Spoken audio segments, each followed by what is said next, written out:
Good morning, students. Welcome to Learners Academy. Morning. Okay. So, exercise number 16.3 is the topic for today. We have already done the introduction part in the study session in one short video, and hopefully, you have watched the video. And please watch the video and then come to this.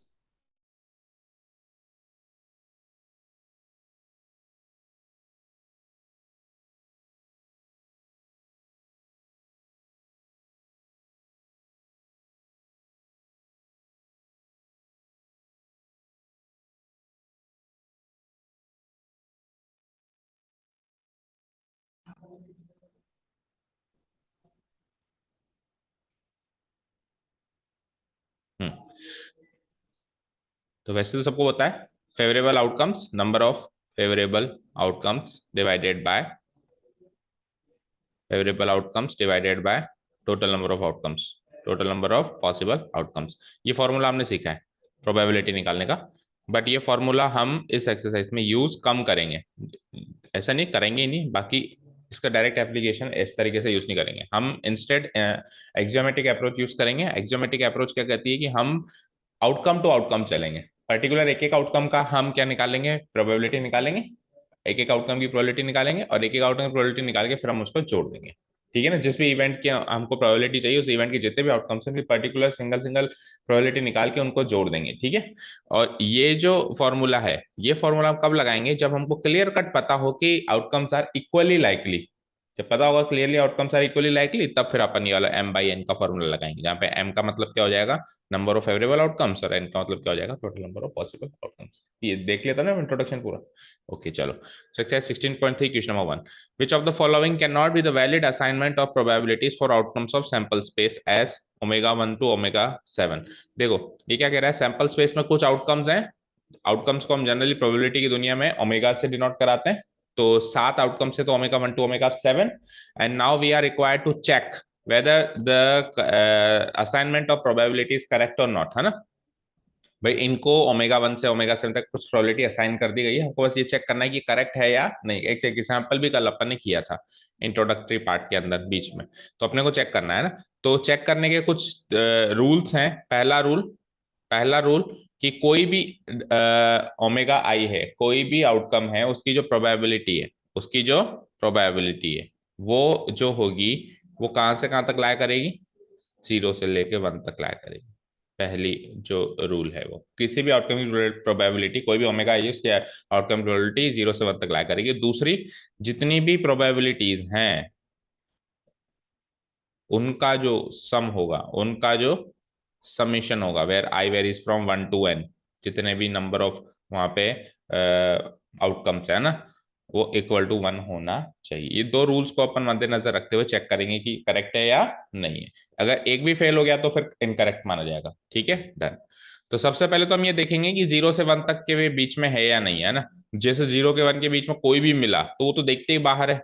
देख, जैसे कि ये तो देखते ही बाहर है भैया, ये तो देखते ही बाहर है। क्यों, ये देखो माइनस का 0.2, क्या मजाक चल रहा है। ठीक है, ये इससे नीचे वाला भी देखते ही बाहर है। पता है क्यों? देखो अब आपकी कैलकुलेशन थोड़ी अच्छी होनी चाहिए। मेरी नजर गई केवल और केवल इस पे, 15/14। 15/14 is a number which is greater than 1। Improper fraction है। न्यूमरेटर बड़ा है, डिनोमिनेटर छोटा है, तो इस फ्रैक्शन को क्या कहते हैं, इम्प्रॉपर फ्रैक्शन। इम्प्रॉपर फ्रैक्शन की वैल्यू क्या होती है, ग्रेटर देन 1। तो ये दोनों तो देखते ही बाहर हो गए। और कोई ऐसा नंबर दिख रहा हो जो देखते ही बाहर कर दे तो ठीक है, नहीं तो फिर दूसरा रूल अप्लाई करना है। दूसरा रूल क्या है, जोड़ के देखना है 1 आ रहा है नहीं आ रहा। पहला रूल से तो ये दो लोग बाहर हो गए। ठीक है, चलो देखो, तो इनको जोड़ेंगे। देखो बेटा, है ना। तो 1 and 5, 6 + 3 9 + 1 10, रिमाइंडर बचा 1 2 2 and 0 2 and 0 2 and 0 2 and 0 2 and 2 4 4 and 6 10। सो ये पूरा हो गया 1.0, यानी कि प्रोबेबिलिटी करेक्ट है बिल्कुल। इसने दोनों अपने टेस्ट पूरे कर लिए। ठीक है, 1/7 ये तो इक्वली लाइकली आउटकम से 7 है, 1/7 डिवाइड कर दिया तो बिल्कुल करेक्ट है। इसमें तो कोई दो राय नहीं है ना। ये और चेक कर लो, 1 + 2 3 + 3 6 6 + 4 10, यहीं पे 10 हो चुका है तो 100% 1 से ज्यादा है। 10 + 5 15 + 6 21 21 + 7 28, सो 2.8 आ रही है इसका सब, है ना। सो ये गलत हो जाएगा, ठीक है। तो केवल और केवल फर्स्ट एंड सेकंड करेक्ट है, बाकी थर्ड क्यों गलत है, क्योंकि समेशन वन से ज्यादा आ रहा है। फोर्थ एंड फिफ्थ क्यों करेक्ट गलत है, क्योंकि कोई भी प्रोबेबिलिटी, किसी भी एक आउटकम की प्रोबेबिलिटी जो है 0 और 1 की रेंज से बाहर हो गई। अच्छा, किसी एक की भी हो जाए तो भी गलत हुआ ना। जैसे इसमें केवल इस एक की हुई थी, तो कोई कहे कि सर यहाँ तक तो सही मान लो बेचारे को, नहीं, हम कहीं भी सही नहीं मानेंगे, ठीक है, done. Question number 2, a coin is tossed twice, what is the probability that at least one tail occurs? ठीक है, a coin is tossed twice, what is the probability that at least one tail occurs? कैसे करेंगे, सबसे पहले तो sample space बनाएंगे, ठीक है। here a random experiment is given, एक आध क्वेश्चन को मैं स्टेप बाय स्टेप करके बता देता हूँ। here a random experiment is given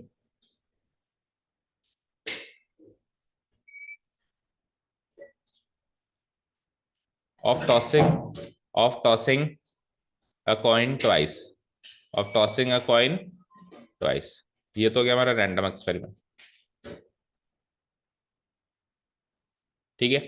so based on this what would be the sample space, check करो, what would be the sample space. Sample space बनाना पहले एक्सरसाइज में सीखा, बताओ, दो बार कॉइन को टॉस करेंगे, so what would be the time sample space, बोलो क्या। हाँ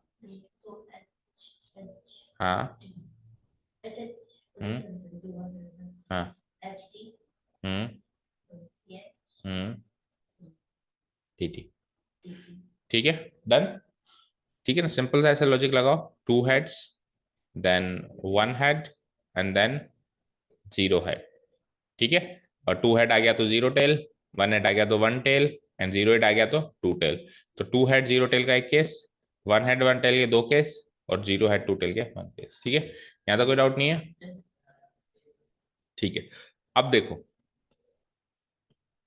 आपसे क्या पूछा है, एटलीस्ट, आपसे क्या पूछा है, एटलीस्ट वन टेल अकर्स, तो जो भी आपसे पूछ लिया ना उसको मान लो इवेंट, उसको मान लो इवेंट। तो जो भी पूछा, क्या पूछा, एटलीस्ट वन टेल अकर पूछ लिया, हम क्या मान लेंगे, late the event E be defined as, let the event E be defined as E, define करते हैं तो ऐसे कॉलन वाला साइन लगाते हैं, डबल डॉट है ना, एटलीस्ट जैसा भी उसने कहा वैसा का वैसा छाप दो, at least one tail occurs, at least one tail occurs, ठीक है। अब यहां से एक्सरसाइज 2 का एप्लीकेशन, एक्सरसाइज 2 में क्या सीखा था हमने, याद है, एक्सरसाइज 2 में हमने, एक्सरसाइज 1 में तो सैंपल स्पेस बनाना सीखा था, एक्सरसाइज 2 में इवेंट बनाना सीखा था, और फिर एक्सरसाइज 3 का एप्लीकेशन आएगा प्रोबेबिलिटी निकालना। तो एक्सरसाइज 2 का एप्लीकेशन है, हम यहाँ से इवेंट बनाएंगे, इवेंट तो बन गया, इवेंट के क्या लिखेंगे हम, एलिमेंट्स लिखेंगे, ठीक है, आउटकम्स लिखेंगे कौन कौन से आएंगे इसमें। हमने सीखा था कि इवेंट जो बनेगा वो सैंपल स्पेस से छोटा बनेगा, सबसेट बनेगा उसका, ठीक है। तो हमको क्या चाहिए बेटा, एटलीस्ट वन टेल, तो एटलीस्ट वन टेल का मतलब एक टेल भी चलेगा और दो टेल भी चलेंगे, दोनों चलेंगे, ठीक है ना, जीरो टेल नहीं चलेगा। तो एक टेल वाले के कौन कौन से केसेस हैं, चेक करो, H T T H, yes, और दो टेल वाले कौन से केसेस हैं, टी टी, डन। ये लो साहब, आपका इवेंट स्पेस भी बन गया। अब अब प्रोबेबिलिटी निकालनी है, प्रोबेबिलिटी कैसे निकालेंगे बताओ। हम्म, सैंपल स्पेस बन गया, इवेंट स्पेस बन गया, अब प्रोबेबिलिटी कैसे निकालेंगे। एक तो है फेवरेबल आउटकम्स देख लो, divide by number of outcomes, तो 3/4, एंड एक्जियोमेट्रिक अप्रोच से चले तो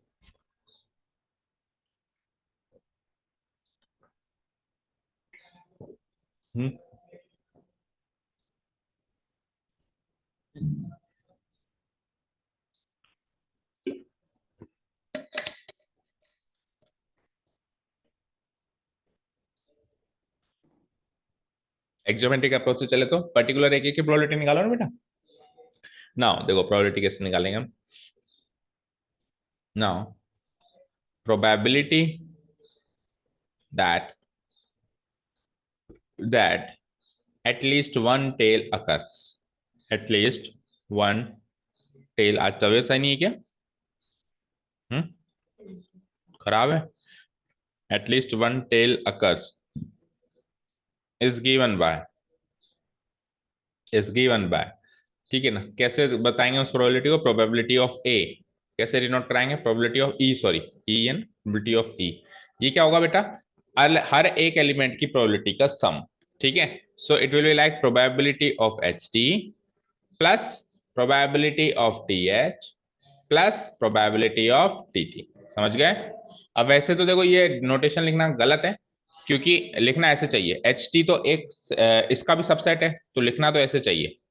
लेकिन हमने पढ़ा था ना एक रिमार्क कल, कि नोटेशनल कन्वीनियंस के लिए हम ऐसे लिख सकते हैं, है ना, तो ऐसे लिख देंगे। ठीक है, उसने अलाउ कर दिया तो फिर क्या दिक्कत। अब एक एक की प्रोबेबिलिटी, तो देखो एच टी वाले केसेस इसमें कितनी बार आ रहे हैं, एच टी वाले केसेस पूरे सैंपल स्पेस में एच टी कितनी बार है, बोलो। एक बार है आउट ऑफ 4। ठीक है, टीएच कितनी बार है पूरे सैंपल स्पेस में, तो 1 आउट ऑफ 4। और टीटी कितनी बार है पूरे सैंपल स्पेस में, एक बार, 1 out of 4। So 1/4 plus 1/4 plus 1/4, 3/4 answer. तो ये अप्रोच अपन यूज करेंगे पूरी एक्सरसाइज में। ठीक है ना, हर एक आउटकम की प्रोबेबिलिटी निकालेंगे, हर एक। अच्छा, और मोर पर्टिकुलरली बात करूं, अभी मोर पर्टिकुलरली बात करूं तो देखो, 2 बार ट्वाइस हमने कॉइन को टॉस किया था, 2 बार किया था, तो सैंपल स्पेस भी आसानी से बन गया। प्लस यहाँ पर हमने H T T H P T T भी फटाफट से देख लिया कि एच टी कितनी बार है, टी एच कितनी बार है और टी टी कितनी बार है। लेकिन देखो, अगर हमको 2 की जगह 200 बार वो कॉइन टॉस करवा दे, कितनी बार करा दे, तो अभी इस एक्सरसाइज में आगे बढ़ेंगे ना, तो ऐसे करवाएगा वो 200 बार, 500 बार ऐसे कॉइन को टॉस करवा दे, तो अपन क्या करेंगे अभी, और एक और तरीका है कैसे, देखो हम कैसे करेंगे, देखो इसके बाद में यहाँ करके बताता हूँ ये। हमको क्या चाहिए, एच टी की प्रोबेबिलिटी, है ना। तो पहली बारी में हेड चाहिए, दूसरी बारी में टेल चाहिए। हेड आने की प्रोबेबिलिटी क्या होती है बताओ, एक कॉइन को एक बार टॉस करें, सिंगल टाइम को और टॉस करें, तो हेड आने की प्रोबेबिलिटी क्या होती है, 1/2। प्रोबेबिलिटी क्या होती है, 1/2। अब हेड के साथ में टेल भी चाहिए, head and tail, head and tail, तो एंड का मतलब क्या होता है, इनटू, बताया हुआ है आपको ना। टेल आने की प्रोबेबिलिटी क्या है, एक बार कॉइन को टॉस करें तो 1/2। तो ये हो गई एच टी की प्रोबेबिलिटी। प्लस अब वापस टेल आने की प्रोबेबिलिटी क्या है, वही 1/2, एक बार को इनको टॉस करें तो सोचना है आपको, है ना। फिर 1/2 प्लस फिर 1/2 और फिर 1/2, तो वो भी, तो भी आंसर हो जाएगा 1/2 इंटू 1/2, 1/4, 1/2 इंटू 1/4, 1/4। तो ये भी क्या आ जाएगा मेरा 3/4। तो और ज्यादा डिटेल में करना है तो ऐसे करना है, नहीं तो वो वाला अप्रोच, अभी 2 बार कॉइन को टॉस करेंगे तो ये वाली अप्रोच भी चलेगी। जब 2 बार कॉइन को टॉस करेंगे तो ये वाली अप्रोच भी चलेगी, जब ज्यादा बार कॉइन को टॉस करेंगे तब ये वाली अप्रोच फेल हो जाएगी, तो फिर अपने को नीचे वाले तरीके से करना है। समझ में आ गई बात। और तो और आप वो वाला फॉर्मूला, जो 10th वाला फॉर्मूला, वो भी लगा सकते हो, m/n वाला, क्योंकि यहाँ पे सारे के सारे आउटकम्स इक्वली लाइकली हैं, सब सब दिखाई दे रहा है। तो जब आउटकम्स इक्वली लाइकली है तो हम m/n लगा सकते हैं। तो यहाँ पे m की वैल्यू क्या हो जाएगी, m की वैल्यू हो जाएगी number of elements in the event E, number of elements in the event ई जो कि है 3। और n की वैल्यू क्या हो जाएगी, number of elements in the sample space यानी कि 4। सो m की वैल्यू 3, n की वैल्यू 4, m/n यानी कि 3/4। तो 2-3 तरीके हैं, पहला क्वेश्चन ये क्योंकि इजी है, सारे तरीके इसमें अप्लाई हो पा रहे हैं, इक्वली लाइकली भी है तो वाला फॉर्मूला भी लग पा रहा है, एक्सोमेटिक अप्रोच में अलग अलग निकाल ही सकते हैं। हाँ, इक्वली लाइकली का मतलब सबके आने के बराबर चांसेस हैं। देखो H H H T, T H T T, H H 2 बार नहीं है, एच टी भी 2 बार नहीं है, टी एच भी 2 बार नहीं है, और टी टी भी 2 बार नहीं है, तो सब एक एक बार है, तो सबके आने के बराबर चांसेस होगा। ये होता है इक्वली लाइकली। मान लो एच एच 2 बार होता तो अब इक्वली लाइकली नहीं होते, एच एच के आने के चांसेस ज्यादा होते हैं। समझ गए, डन, क्लियर है। चलिए, तो ये था पूरे क्वेश्चन नंबर फर्स्ट, पहला क्वेश्चन हमने किया इस साल प्रोबेबिलिटी का, उसका पूरा डिस्क्रिप्शन, और भी कोई डाउट हो तो अपन खुद डिस्कस कर लेंगे, ठीक है। चलिए, ठीक है, क्वेश्चन नंबर 2 कवर है अच्छे से, ठीक है, कर दूं ना डिटेल। तो कोशिश करेंगे मैं एक्सोमेटिक अप्रोच लगाने की, अगर लगेगा कि नहीं डायरेक्ट फार्मूला लग रहा है तो फिर डायरेक्ट फार्मूला भी लगाएंगे, ऐसी बात नहीं है। बाकी अगर अपने पास दोनों ऑप्शन होंगे तो, और पॉसिबल होगा तो अपन एक्सोमेटिक अप्रोच ही लगाएंगे, क्योंकि यही हमने इस साल नया सीखा है। Die is thrown, find the probability of the following events. इन सारे इवेंट्स की प्रोबेबिलिटी चाहिए अपने को। Prime number will appear, a number greater than और इक्वल टू 3, ये सारे अपने को इवेंट्स बनाने हैं, और फिर इनकी प्रोबेबिलिटीज भी बतानी है। ठीक है, तो पहले तो रैंडम एक्सपेरिमेंट है, random experiment is performed of throwing a die. एक बार ही थ्रो कर रहे हैं ना। अभी शुरू के कुछ क्वेश्चंस में मैं आपको स्टेप्स लिखवा रहा हूँ, उसके बाद फिर अपन, जैसे मान लो फिर से डाई थ्रो करने का आ गया तो फिर सीधे सैंपल स्पेस लिख के स्टार्ट करेंगे। Random experiment is performed of throwing a die.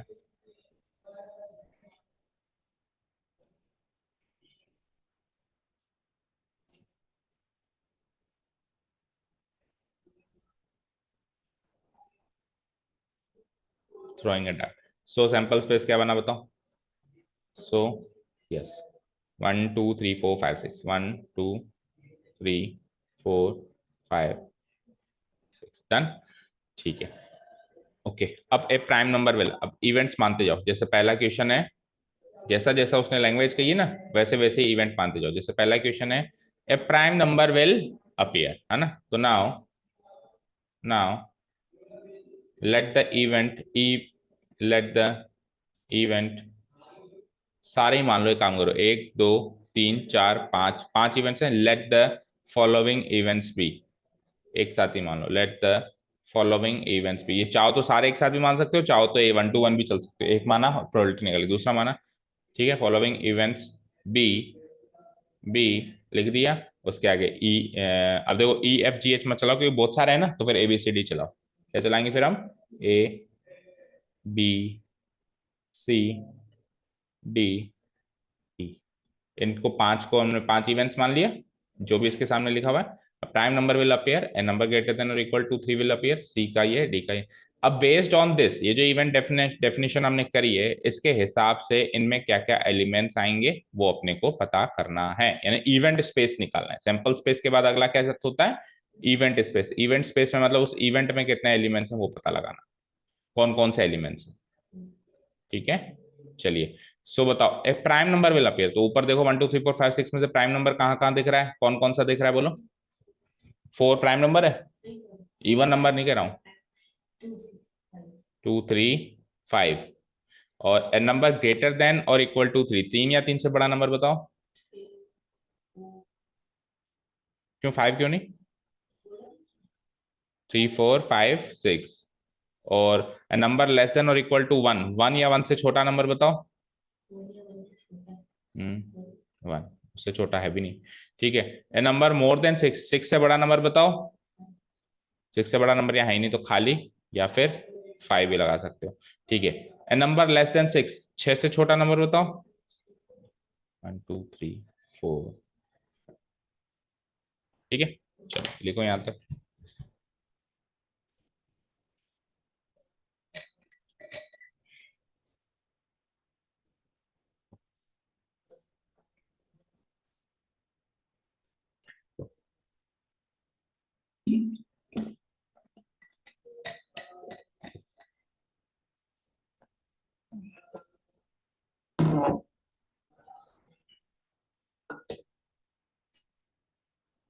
ठीक है, इसी के सामने हम क्या लिख देंगे कि इनके नंबर ऑफ एलिमेंट्स कितने आए।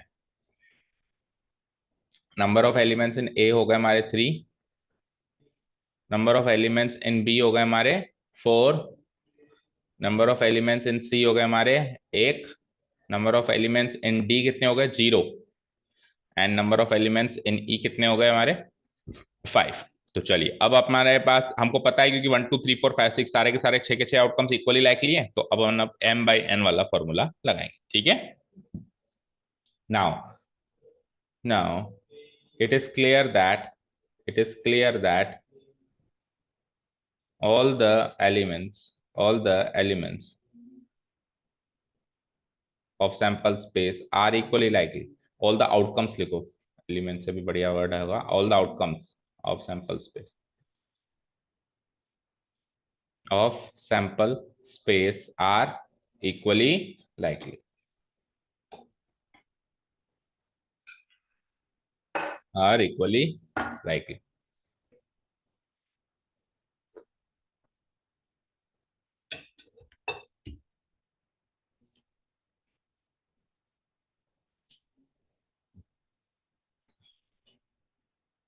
likely,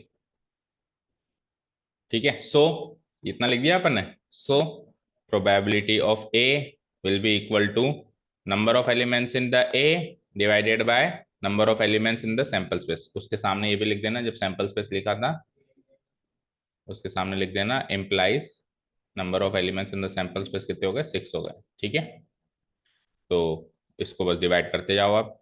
3/6 आंसर 1/2 करते जाओ और मैच करते जाओ। Probability of B, number of elements in B divide by number of elements in the sample space. B में कितने? 4।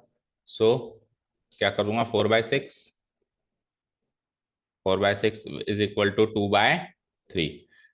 Probability of C, number of elements in the set C divided by number of elements in the sample space. ठीक है, तो set C में कितने elements दिखाई दे रहे हैं?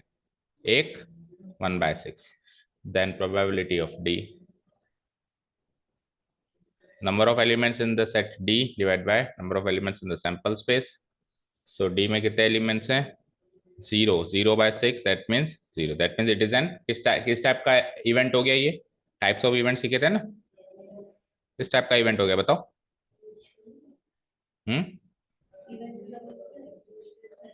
हाँ, जो भी क्लासिफिकेशन सीखा था उसमें किस टाइप का इवेंट हुआ? डी वाला बताओ क्या? म्यूचुअली? म्यूचुअली में तो दो इवेंट्स होते हैं। इम्पॉसिबल इवेंट जिसकी प्रोबेबिलिटी 0 है। बेटा बिल्कुल पढ़ाई नहीं कर रहे क्या? क्या बात है, कुछ भी याद नहीं आ रहा आपको? और जबकि ज्यादा टाइम भी नहीं हुआ, कल या परसों ही पढ़ा है। 12th में दिक्कत आ जाएगी बेटा, मुझे तो कोई फर्क नहीं पड़ेगा, अगर अभी आप ध्यान नहीं दोगे तो 12th में दिक्कत आ जाएगी, सिंपल सी बात। अभी आप टाइम टू टाइम उसको रिवाइज करो, टाइम टू टाइम सारे काम करो, तो 12th में दिक्कत नहीं आएगी, नहीं तो 12th में बहुत दिक्कत आ जाएगी। ठीक है, क्लियर है? ठीक है, अब यहाँ पे अपन ने एक्जियोमेट्रिक अप्रोच नहीं लगाई, चाहो तो वो भी लगा सकते हो, क्योंकि क्वेश्चन ज्यादा थे तो लेंदी हो जाता है ना। अगर वेटेज अच्छा है, मान लो ये क्वेश्चन 6 नंबर का है, तो लगा सकते हो। जैसे किसी एक का लगा के बताते हैं, जैसे कि प्रोबेबिलिटी ऑफ ए का मैं एक्जियोमेट्रिक अप्रोच से लगा के बता रहा हूँ आपको। कैसे? प्रोबेबिलिटी ऑफ ए चाहिए, तो ए के अंदर जितने भी आउटकम्स है सबकी अलग अलग प्रोबेबिलिटी को जोड़ दो। 2 3 5 है ना, तो 2 3 एंड 5 की प्रोबेबिलिटी को जोड़ दिया। अब 1 2 3 4 5 6 में 2 कितनी बार है? एक बार, तो उसकी प्रोबेबिलिटी क्या हो जाएगी? 1/6। फिर 3 कितनी बार है? वो भी एक बार, 1/6। एंड फिर 5 कितनी बार है? वो भी एक बार, 1/6। तो वहां से भी 3/6 यानी कि 1/। तो ऐसे एक्जियोमेट्रिक अप्रोच से बाकी सबका भी निकाल सकते हो, बट क्योंकि क्वेश्चंस ज्यादा थे तो हमने इस बार इक्वली लाइकली आउटकम सही सही, तो हमने m/n वाला फॉर्मूला लगा दिया, जहाँ पे m तो क्या होता है? Number of outcomes in the event, और n क्या होता है? Number of outcomes in the sample space.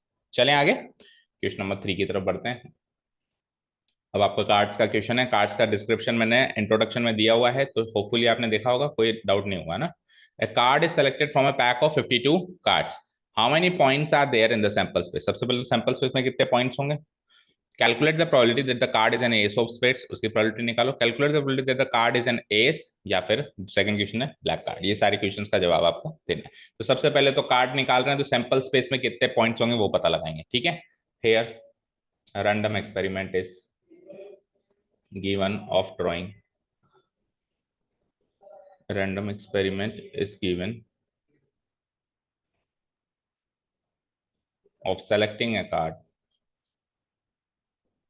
of selecting a card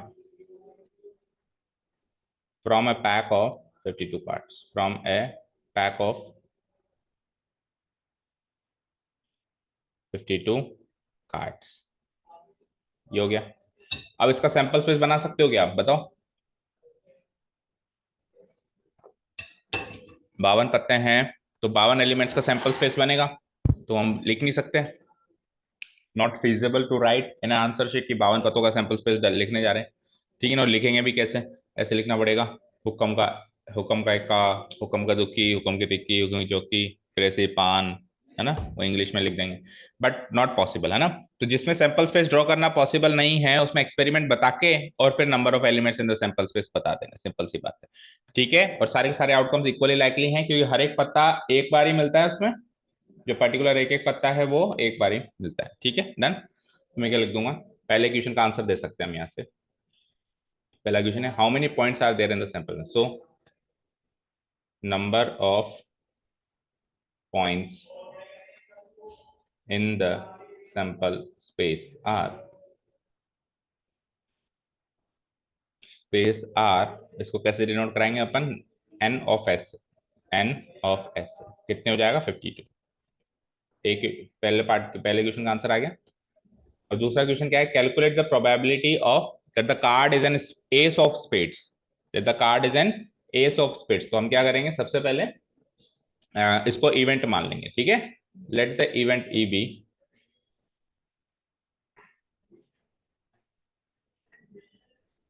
event E be that that के बाद फिर वो की वही लाइन, that the card is an ace of spades. Let the event E be that the card is an F ace of spades. तो अब event E के अंदर कौन कौन से पॉइंट्स आएंगे वो सोचना पड़ेगा, ठीक है ना। तो स्पेड का मतलब समझते हो क्या होता है, हुक्म, और एस का मतलब क्या ना, इक्का। तो बताओ 52 में से कितने एस ऑफ स्पेड्स होते हैं, एक ही होता है, ठीक है ना। हुक्म का इक्का एक ही होता है, ठीक है ना। तो सारे वो सूट की नॉलेज होनी चाहिए, कितने सूट होते हैं, 13 13 के पत्ते होते हैं उसमें, कितने क्या होते हैं, सब नॉलेज होनी चाहिए। तो उसमें एक ही स्पेड होता है, एक ही एस ऑफ स्पेड होता है। तो अपन एक लाइन लिखेंगे, ये लिख लिया अपन, we know that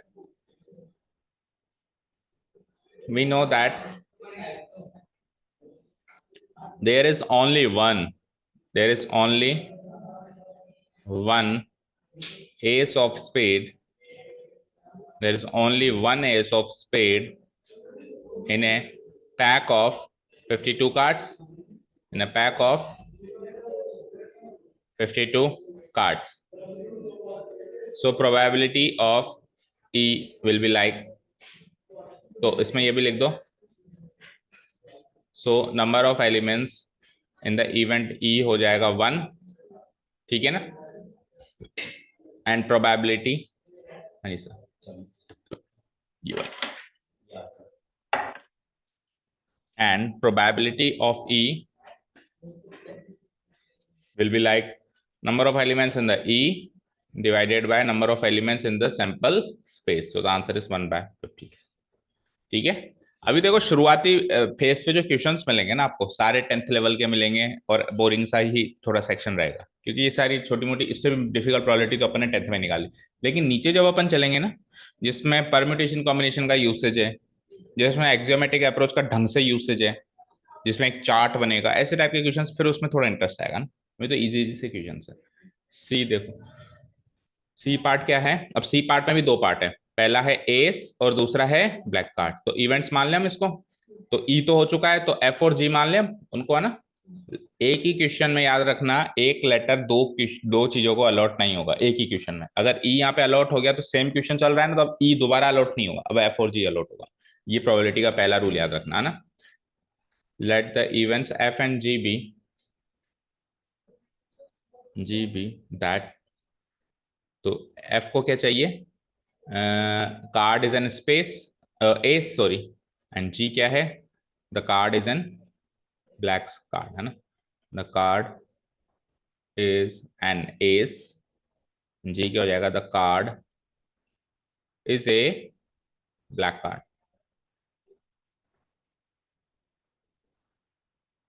black card, done. ये हो गया एफ और जी। तो अब एफ और जी के नंबर ऑफ एलिमेंट्स निकालने पड़ेंगे, number of elements in F and number of elements in G, ये निकालने पड़ेंगे, दो बातें। तो अब मुझे बताओ इक्के कितने होते हैं, चार ही होते हैं, है ना। कार्ड इज एन एस बोला है ना, सिंपली एस, तो इक्के तो चार ही होते हैं। तो number of elements in F क्या हो जाएगा, अपन एक लाइन भी लिख सकते हैं, जैसे ऊपर लिखा था ना, we know that there is an only one, we know that there are 4 aces in a pack of 52 cards, लिख ही लेना है ना। We know that there are 4 aces in a pack of 52 cards, so number of elements in F कितने हो गए, 4। फिर second के लिए क्या लिखेंगे, वी नो दैट, अब ब्लैक कार्ड कितने होते हैं 26 में से, ओ 52 में से, सॉरी 26 तो होते हैं, है ना।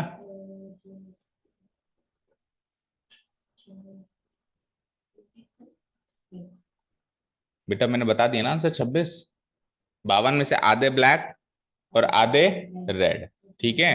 तो 52 कार्ड्स में से 26 तो होते हैं ब्लैक, तो फिर 26 बचे हुए होते हैं रेड। तो उसका इंट्रोडक्शन जब दिया था तब वो वाली क्लास मिस करी थी क्या आपने, तो वीडियो में देखा था तो क्या ऐसे ही देखा था क्या, ऊपर ऊपर से, तो उसमें क्लियर कट इंट्रोडक्शन में दिया था।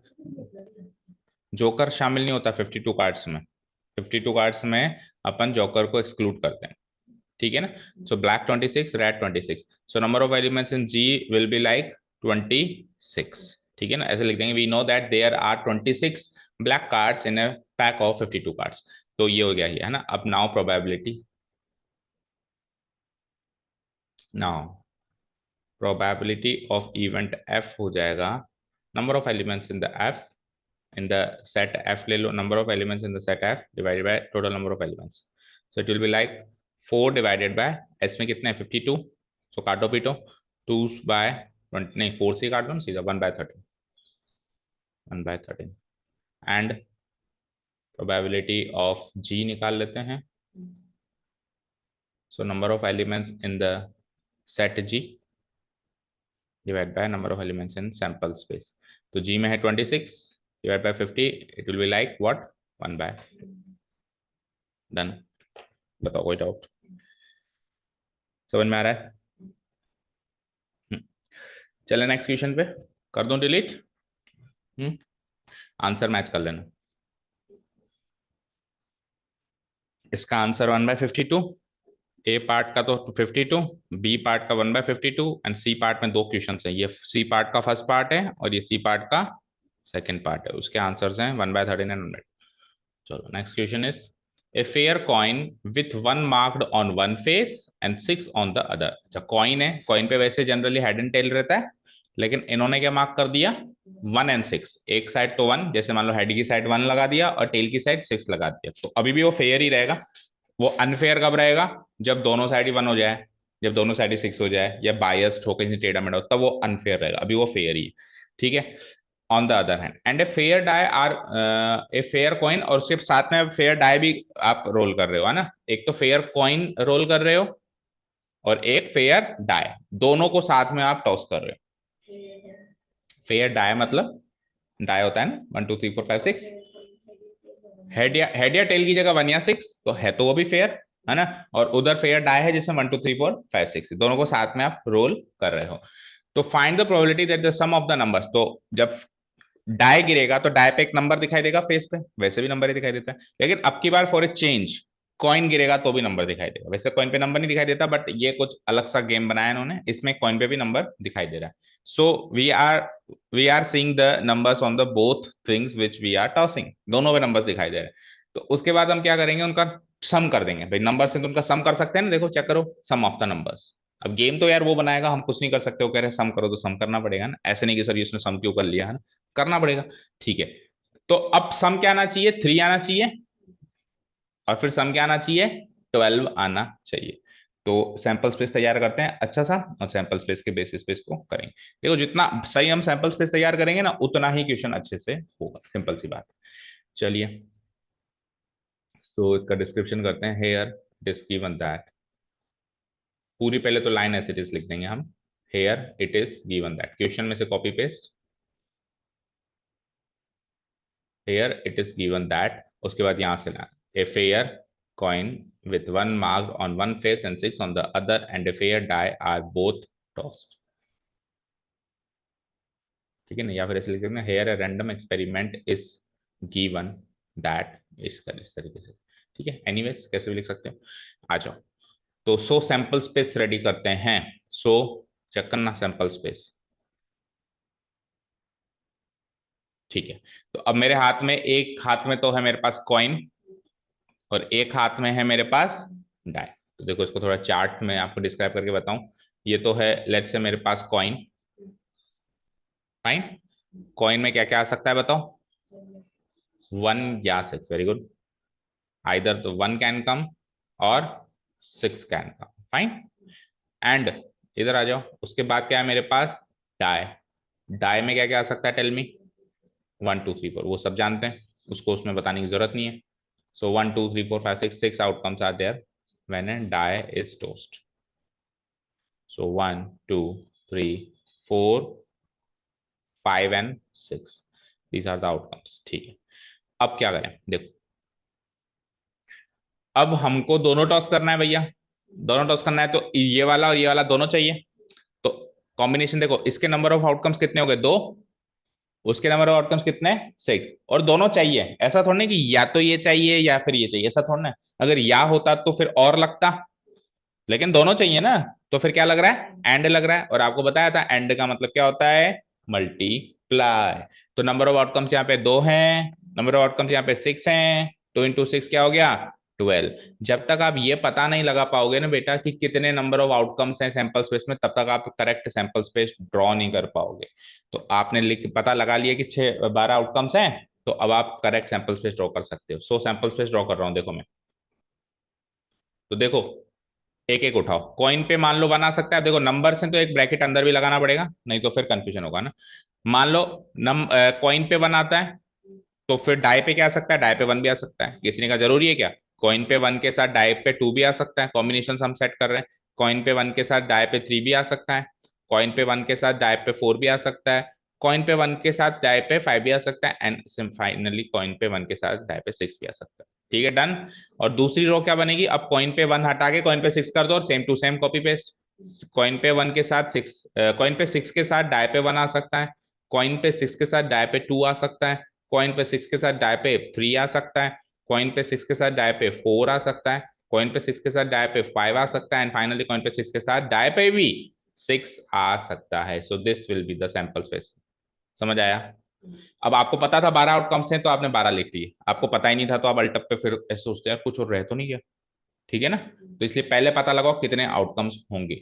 ठीक है, यहां तक क्लियर है। अब इवेंट मानना शुरू करते हैं। पहला इवेंट क्या है, कितने क्वेश्चन है इसमें, 2। पहला क्वेश्चन है जिसमें आपको इवेंट क्या मानना है, 3। 3 आना हमारा, सम ऑफ द नंबर्स 3 आना हमारा इवेंट है ना। So let the event E be, let the event E be that, E be that, क्या इवेंट है, the sum of the numbers, the sum of the numbers is, the sum of the numbers is 3। So 3 sum आने के कौन कौन से outcomes है वो select करने पड़ेंगे आपको। सो हम क्या करेंगे, ई के, ई के इवेंट स्पेस तैयार करेंगे, किया ना। और ये सबसेट बनेगा इसका, तो कौन कौन सा है, ये 2 into 6 क्या था, ये number of elements in the sample space था। देखो कई बार क्या होता है कि पहले सैंपल स्पेस बनाते हैं फिर उसके नंबर ऑफ आउटकम्स देखते हैं, और इस बार क्या है, पहले नंबर ऑफ आउटकम्स निकाल लिए उसके बाद सैंपल स्पेस ड्रॉ किया ना, जैसा भी कन्वीनियंस हुआ हमारा। ओके, सो ई के अंदर कौन कौन से ऐसे आउटकम्स होंगे सेलेक्ट करो जो आपको दोनों नंबर्स का सम 3 दे रहे हो, चेक करो।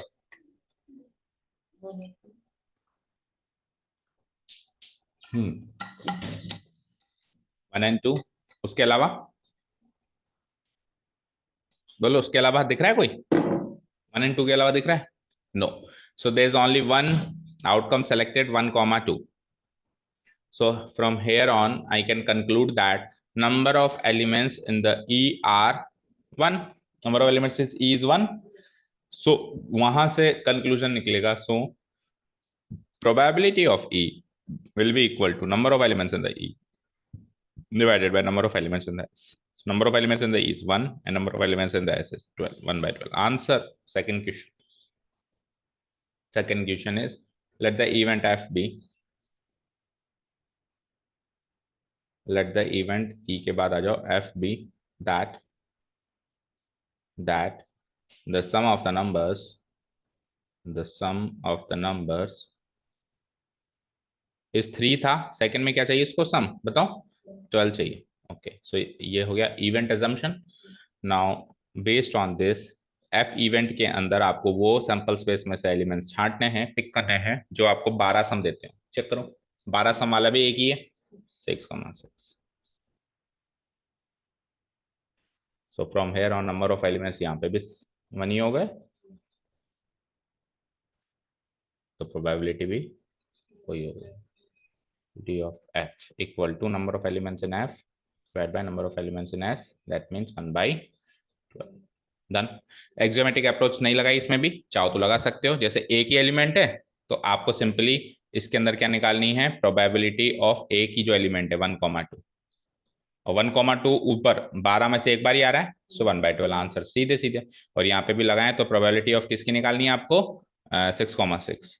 तो 6,6 भी कितनी बार आ रहा है, एक बार ही आ रहा है, सो 1/12। एक्सोमेटिक अप्रोच भी निकाल लगा सकते हैं। ठीक है, चलें, जब तक अपने को इक्वली लाइकली दिखेंगे तब तक अपन m/n यूज कर सकते हैं। कर दूं delete, next. There are 4 men and 6 women on the city council. If one council member is selected for a committee at a random, how likely is it that it is a woman? देखो सरल सा simple सा question, ठीक है, 9th class का question लग रहा है तो, है ना। एक काउंसिल के अंदर 4 आदमी हैं और 6 औरतें हैं। अब उस एक काउंसिल मेंबर सेलेक्ट किया जाता है कमिटी बनाने के लिए, तो क्या चांसेस हैं कि वो वुमेन होगा? ठीक है, इससे सरल क्वेश्चन होगा कुछ? ठीक है, तो डिफाइन करते हैं, चलो। Here a random experiment is performed. Random experiment is performed of what? Of selecting a council member, selecting a council member for a committee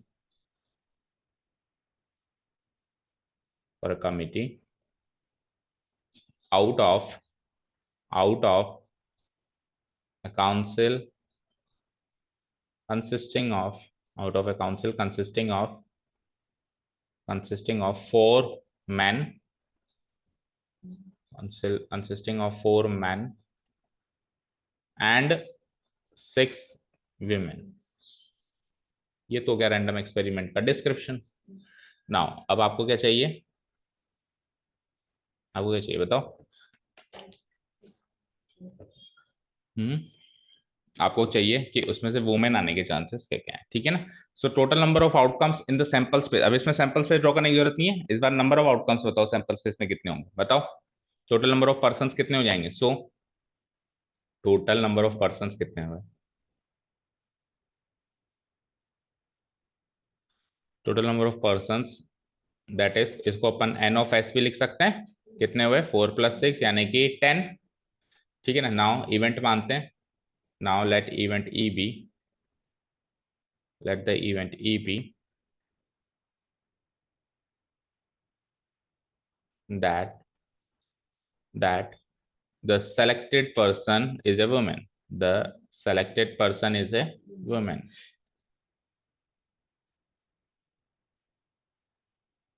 Is a woman. Basically women का नाम आपका फेवरेबल है। सो number of elements, अब ई भी draw करने की जरूरत नहीं है। नंबर ऑफ एलिमेंट्स इन ई बताओ कितने हैं वहां पे? वुमेन की संख्या कितनी है? 6। तो नंबर ऑफ एलिमेंट्स इसकी 6 हो जाएंगी।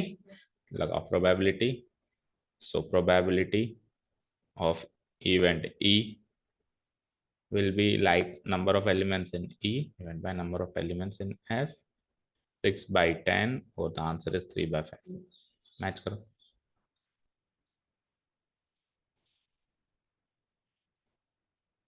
ठीक है, डन। समझ में आ गई बात? तो 3/5 लगा लिया हमने, ठीक है ना।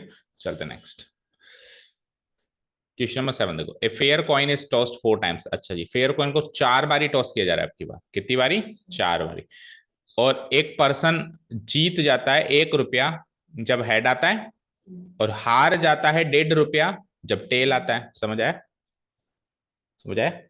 एक पर्सन जब भी, जैसे मेरे पास 4 कॉइन है ना, मैंने पहली बार उछाला या तो हेड या टेल। हेड आया तो मैं 1 रुपया जीता, टेल आया तो मैं 1.5 रुपया हारा।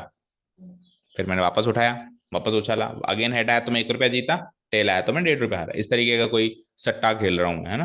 होता है ना इस तरीके के गेम्स, अपन बचपन में भी खेलते हैं ना। ठीक है। So from the sample space से कैलकुलेट करो how many different amounts of money you can have after 4 tosses and the probability of having each of this amounts. ठीक है। तो 4 टॉसेस होने के बाद क्या क्या हो सकता है, कितने अमाउंट्स आपके पास हो सकते हैं? या तो आपके पास कुछ जीते हुए अमाउंट्स होंगे, क्या कुछ हारे हुए अमाउंट्स होंगे, तो कितने अमाउंट्स आपके पास हो सकते हैं। ठीक है, ये पता लगाओ। और उसके बाद फिर वो जो अमाउंट आप होंगे आपके पास, उनमें हर एक अमाउंट आने की प्रोबेबिलिटी क्या क्या होगी। पहले तो आपको ये पता लगाना है कितने कितने अमाउंट आप जीत सकते हो। भाई क्या क्या हो सकता है, what could be the possible effects. भाई सर ऐसा गेम है तो या तो ये होगा या ये होगा या ये होगा या ये होगा, इस तरीके से पहले तो बताओ। और फिर जो जो होगा उनके होने की संभावना कितनी कितनी है, ये आपको पता लगाना है। ठीक है। तो बेसिकली दिस क्वेश्चन, ये इस क्वेश्चन को क्लास 12th में भी आएगा, सेम टू सेम रखा रखा है क्वेश्चन, वर्ड टू वर्ड रखा हुआ क्वेश्चन आएगा। बट वहां पे इस पूरे क्वेश्चन को एक टॉपिक से डिफाइन किया गया है। सैंपल्स सॉरी, प्रोबेबिलिटी का एक टॉपिक आता है रैंडम वेरिएबल। क्या आता है? Random variable x. Random variable x से इसको डिफाइन करेंगे, तो ज्यादा डिटेल में तो वहां सीखेंगे, अभी अपन उसको थोड़ा सा लॉजिक से समझते हैं। ठीक है ना भाई, ऐसे ऐसे हो सकता है। फिर सिस्टमेटिक अपन क्लास 12th में जब आएंगे तो रैंडम वेरिएबल एक्स में अभी बताना नहीं चाहता, ज्यादा कंफ्यूजन होगा ना उससे, तो ये 2 मिनट में सॉल्व हो जाता है। हालांकि करेंगे वही काम रैंडम वेरिएबल एक्स वाला, वहां पे थोड़ा सिस्टमेटिक करेंगे, अभी थोड़ा रफली करेंगे, थोड़ा ऐसे सोच समझ के करेंगे, ऐसा होगा वैसा होगा ऐसा होगा, ठीक है। देखो बेटा, probability is a logic based question, यार इसमें कोई बहुत बड़ा फॉर्मूला नहीं दे दूंगा मैं आपको कि इतना बड़ा फॉर्मूला है, जैसे स्टैटिस्टिक्स में फॉर्मूले दे दिए मैंने 4-5, बस फॉर्मूले रटो आंसर लगाओ। कोई फॉर्मूला नहीं है, एक ही फॉर्मूला है जो घूम फिर के चल रहा है। बस आपको लैंग्वेज को डिकोड करना है, उसकी लैंग्वेज को समझना है और लॉजिक लगाना है, ठीक है ना। चलिए, तो फेयर कॉइन को जब मैं 4 बार टॉस करूंगा तो सबसे पहले करेक्ट सैंपल स्पेस बनाना है, ठीक है। Here a random experiment is performed of throwing a coin. Random experiment is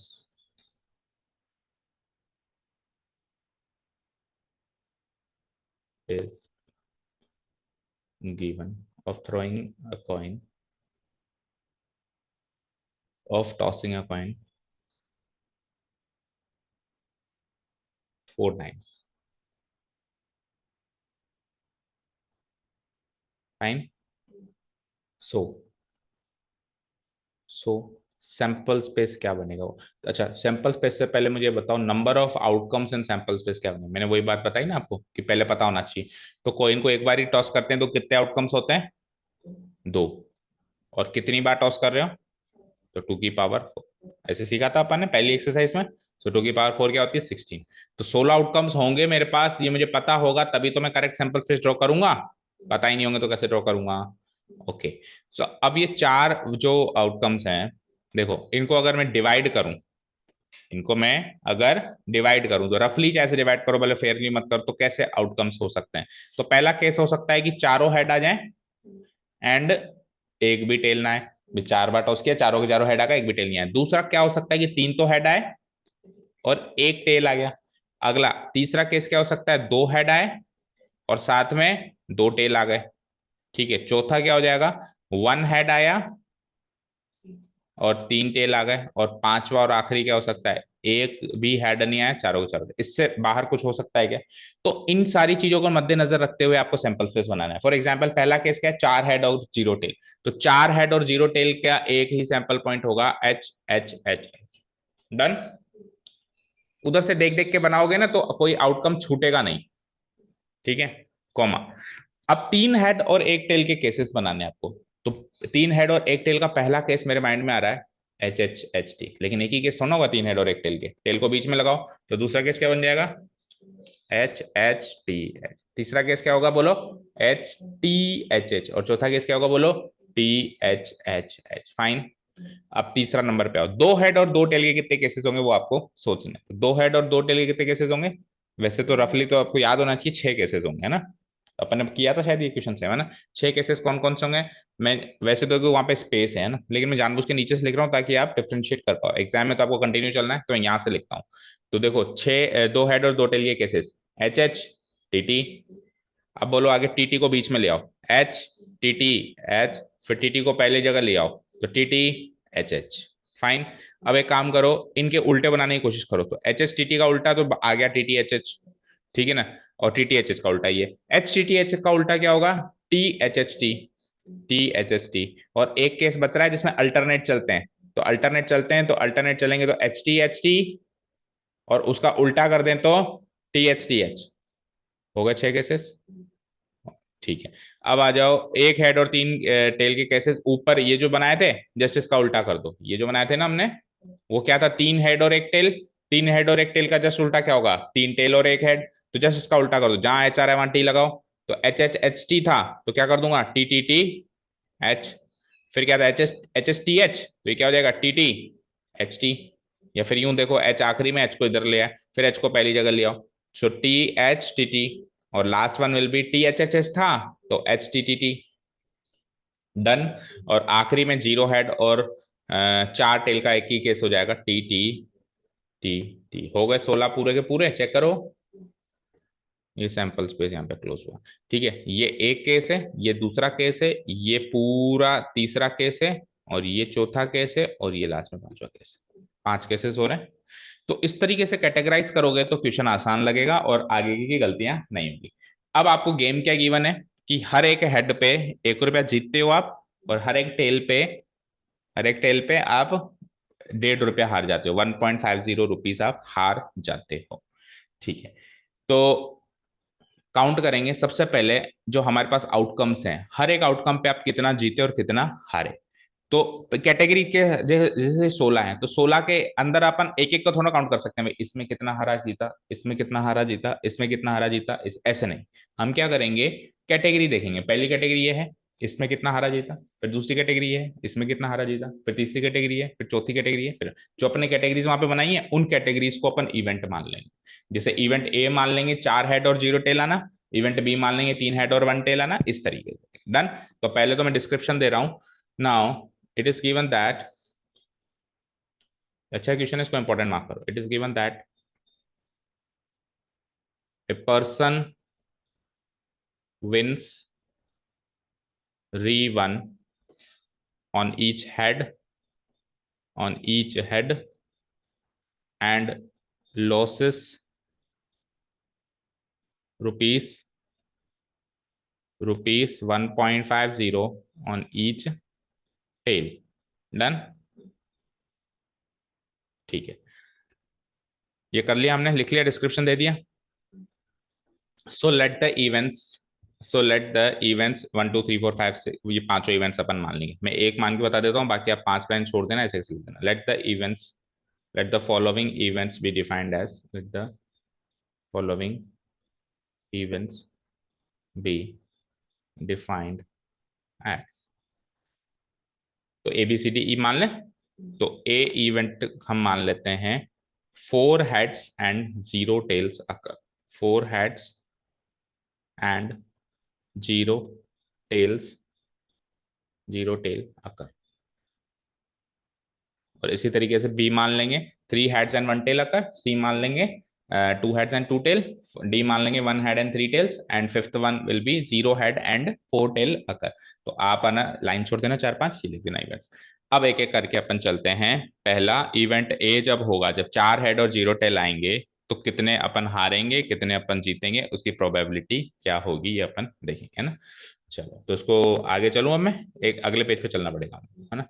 now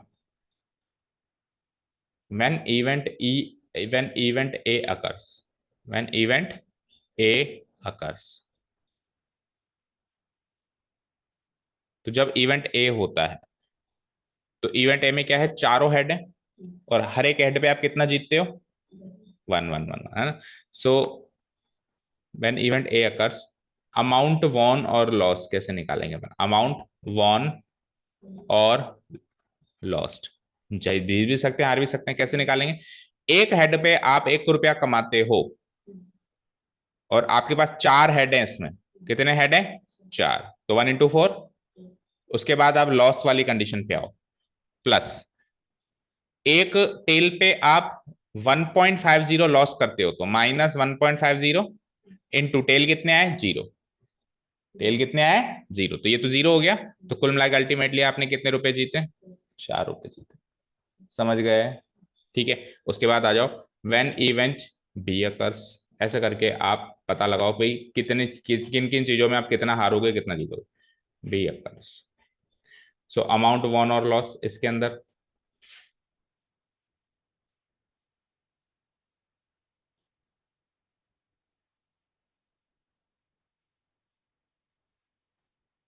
ठीक है। आ जाओ, अब बी का मतलब क्या है, 3 हेड एंड, बोलो इसमें तो क्या था, मैं ब्रैकेट में लिख देता हूं, 4 हेड्स एंड 0 टेल्स। इसमें क्या होगा, 3 हेड्स एंड 1 टेल। तो 3 हेड है बेटा, तो 3 हेड है, तो 1 रुपया एक हेड का मिलता है, 3 हेड है। प्लस दूसरी चीज क्या है, 1.5 रुपया माइनस हो जाता है 1.50, और टेल कितने, एक एक। सो इधर कितना जीता आपने, 3, और उसके बाद plus minus minus 3 - 1.50, so it is like ₹1.50। Done. चलो जी, व्हेन इवेंट बी का काम भी हो गया। अब when event C D E, 5 events माने हमने। व्हेन इवेंट सी अकर्स, तो देखते हैं क्या होता है। तो सी के अंदर क्या है, 2 हेड्स एंड 2 टेल्स, ठीक है। तो इसमें अमाउंट वॉन और लॉस, वॉन और लॉस इसलिए लिख रहा हूं क्योंकि जैसे ही नेगेटिव आ जाएगा ना, आंसर फाइनल, तो कह देना कि ये हार गया हुआ है ना। और जब तक पॉजिटिव आ रहा है, जैसे 4 रुपए पॉजिटिव आ रहा है तो जीता हुआ है, 1.50 पॉजिटिव आ रहा है जीता हुआ है, और अब से अब नेगेटिव आना शुरू हो जाएगा बाकी इवेंट्स में, है ना। सो ₹1 तो मिला 2 हेड्स के लिए जीतने के लिए, प्लस -1.50 गया आपका 2 टेल्स हारने के लिए। सो it is like ₹2 plus minus minus 1.5 को 2 से मल्टीप्लाई कराएंगे 3। सो ये क्या हो गया, रुपीज -1, -1 मतलब ₹1 हार गया। डन। उसके बाद आ जाओ D occurs, when event D occurs.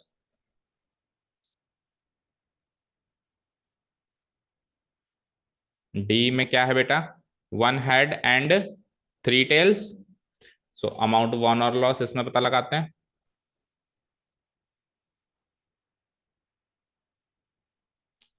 ठीक है, तो 1 हेड का ₹1 मिला, और 3 टेल के -1.50 इंटू 3 इतने गए। सो ₹1 प्लस माइनस माइनस 1.5 को 3 से मल्टीप्लाई कराएंगे 4.50। तो ₹1 में से ₹4.5 गए, तो माइनस के ₹3.5 हो गए, -3.50।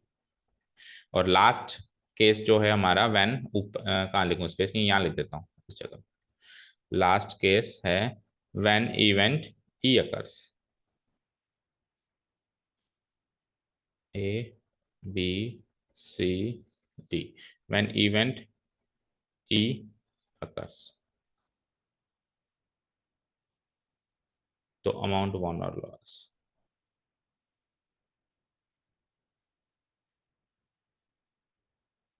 वन और lost. So it is like, एक भी टेल नहीं आया बेटा, एक भी हेड नहीं आया बेटा, तो 1 इंटू तो 0 हो जाएगा, ₹1 तो एक बार भी नहीं मिला, प्लस -1.50 4 बार, चारों हार गया। सो ₹0 माइनस 1.5 इंटू 4 क्या होता है, 6। सो क्या हो जाएगा, ₹-6, तो ₹6 आप इसमें हार में रहे।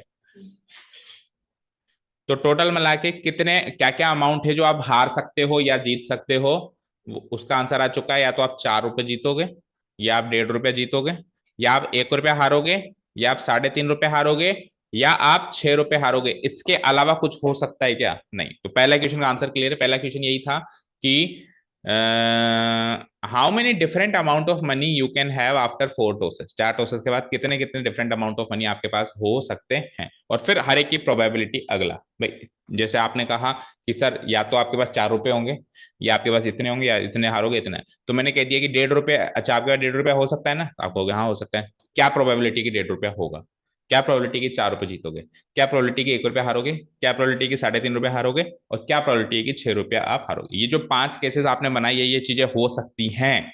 तो इन सबके होने की संभावना बताओ, कितनी कितनी संभावना है कि ये चीज होगी, ये चीज होगी, ये चीज होगी, ये चीज होगी, ये समझ गए, सारी बातें क्लियर है।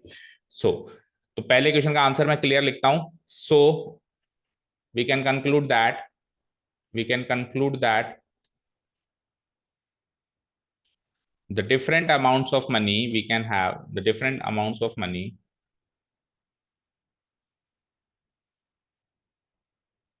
amounts of money that a person can, money that a person can win or lose, can win or lose after 4 tosses, after 4 tosses are पहला ₹4 वॉन। ठीक है, आगे बोलो। ₹1.50 आ रहा था वॉन, आगे बोलो। रुपीस, रुपीज नहीं, अब लॉस्ट लिख देंगे तो फिर माइनस लिखने की जरूरत नहीं ना, ₹1 लॉस्ट लिख दिया ना मैंने, तो फिर अब माइनस लगाने की जरूरत नहीं, वो तो एक कैलकुलेशन थी। और अभी अपन कंक्लूजन कर रहे हैं, तो ऐसे थोड़ा ना माइनस का एक जीता, अपन उसको कहेंगे एक हारा। अगला बोलो, ₹50 लॉस्ट, और पांचवा केस था ₹6 लॉस्ट, इसके अलावा नहीं आ सकते। ये तो पहले क्वेश्चन का आंसर हो गया। अब हर एक की प्रोबेबिलिटी चाहिए, right. So now probability, probability of event, probability of let's say ₹4 won, ₹4 जीतने की प्रोबेबिलिटी। तो ₹4 आप ₹4 जीते कब थे आप, इवेंट ए में जीते थे, तो एक तरीके से प्रोबेबिलिटी ऑफ इवेंट ए चाहिए उसको, है ना। अब एग्जोमेट्रिक अप्रोच लगाओ बेटा। तो ए इवेंट की प्रोबेबिलिटी निकालने के लिए आप क्या करोगे, ए इवेंट में जो जो आउटकम्स है उनकी प्रोबेबिलिटी को जोड़ दोगे। तो ए इवेंट में कौन कौन से आउटकम्स थे, एच एच एच एच, इसकी प्रोबेबिलिटी चाहिए आपको। तो एच एच एच एच कितनी बार आ रहा था out of 16, H H H H 4 time आ रहा है आउट ऑफ 16। सैंपल स्पेस पे आइए, एच एच एच एच कितनी बार आ रहा है, काउंट करो। एक ही बार आ रहा है, इन 16 में एच एच एच एच दोबारा दिखा क्या आपको, तो एक ही बार तो है आउट ऑफ 16। तो हम क्या करेंगे, 1/16 पहले क्वेश्चन का आंसर। ठीक है, प्रोबेबिलिटी। दूसरा क्या केस क्या हो सकता है, ₹1.501। ठीक है, यानी प्रोबेबिलिटी ऑफ बी। तो बी में कौन कौन से एलिमेंट्स आपने काउंट किए बताओ, 4 एलिमेंट्स काउंट किए। ठीक है ना, बी में क्या है, 3 हेड एंड 1 टेल। तो आप काउंट करो ना वहां से, 3 हेड और 1 टेल में कौन कौन से एलिमेंट्स आ रहे थे, 4 एलिमेंट्स आ रहे थे ना, H H H T, H H H T. तो इसका प्रोबेबिलिटी जोड़ो, फिर अगेन बोलो एच एच टी एच, इसकी प्रोबेबिलिटी जोड़ो, फिर एच टी एच एच, इसकी प्रोबेबिलिटी जोड़ो, फिर टी एच एच एच। तो ये सारे के सारे एक एक बार ही आ रहे हैं। सो 1/16 plus 1/16 plus 1/16 plus 1/16, that means 4/16, that means 1/4। ठीक है, ये दूसरे केस की प्रोबेबिलिटी आ गई। अब तीसरा, प्रोबेबिलिटी ऑफ रुपीज क्या था, 3.1 लॉस्ट, ₹1 लॉस्ट, ₹1 हारने की क्या संभावना है, यानी प्रोबेबिलिटी ऑफ सी चाहिए, और ₹1 हारेंगे प्रोबेबिलिटी ऑफ सी। तो उसमें 6 केसेस थे, राइट। बताओ सारे सारे, H H T T,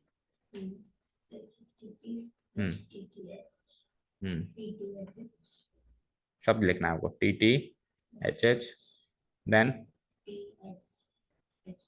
T H H T, then 1 2 3 4 हो गए, आगे एच टी,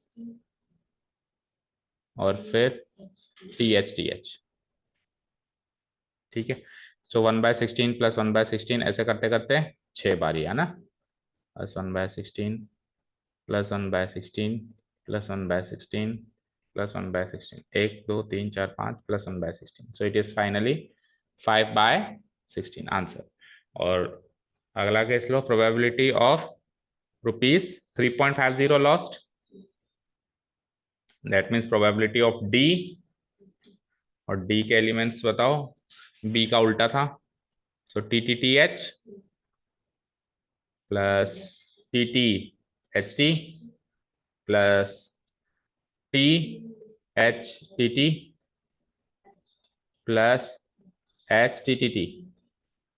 फाइन, सो जोड़ेंगे इसको तो 1/16 1/16 4 बार जुड़ जाएगा, वही सेम वही आ जाएगा, 1/16 1/16 1/16 एंड 1/16, तो 4/16, finally it is equal to 1/4। ठीक है, एक लास्ट ऊपर लिख देता हूँ शॉर्ट फॉर्म में, स्पेस खत्म हो गया इसलिए। प्रोबेबिलिटी ऑफ, वैसे इजी हो तो है ना, probability of ₹6 lost, that means probability of E, और ई में एक ही एलिमेंट था, यानी कि probability of T T T T, तो टी टी टी टी यानी 1/16 आंसर डन।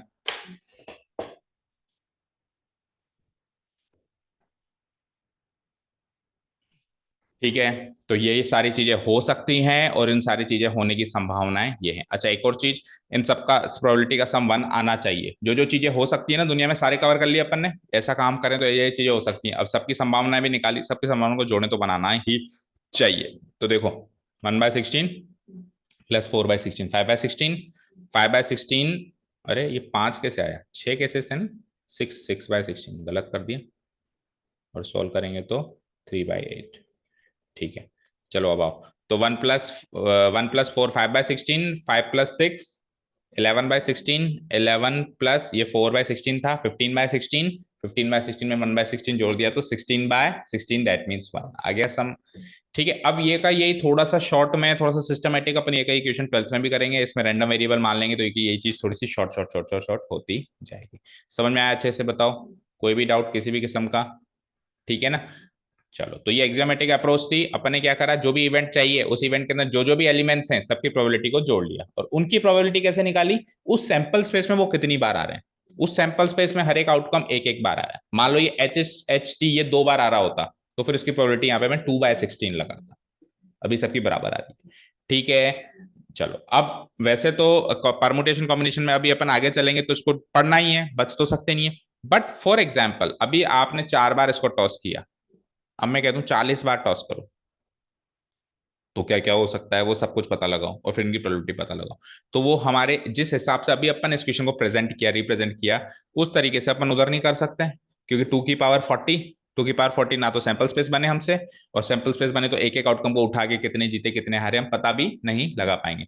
तो फिर हम उसमें क्या करेंगे, तो देखो उसमें हम अमाउंट का तो पता लगा सकते हैं। फॉर एग्जाम्पल जैसे मैंने कहा, सुनना ध्यान से, कि आप 40 बार टॉस कर रहे हो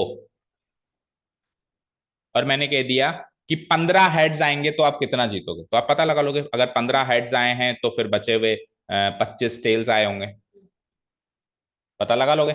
अब 15 हेड्स और 25 टेल्स में आप कितने जीतोगे, 1 रुपया तो इसका जीते, तो 15 रुपये जीत गए, और -1.50 इसका हारे, जो भी कैलकुलेट कर लिया आपने, लेट से 15 5 75 7 15 2 30 37.5 इतने हार गए आप। और 15 में से 37.5 फाइनली आप कितने हार गए, माइनस का 22.5, मैंने 22.5 रुपये आप हार गए अगर 15 हेड आए।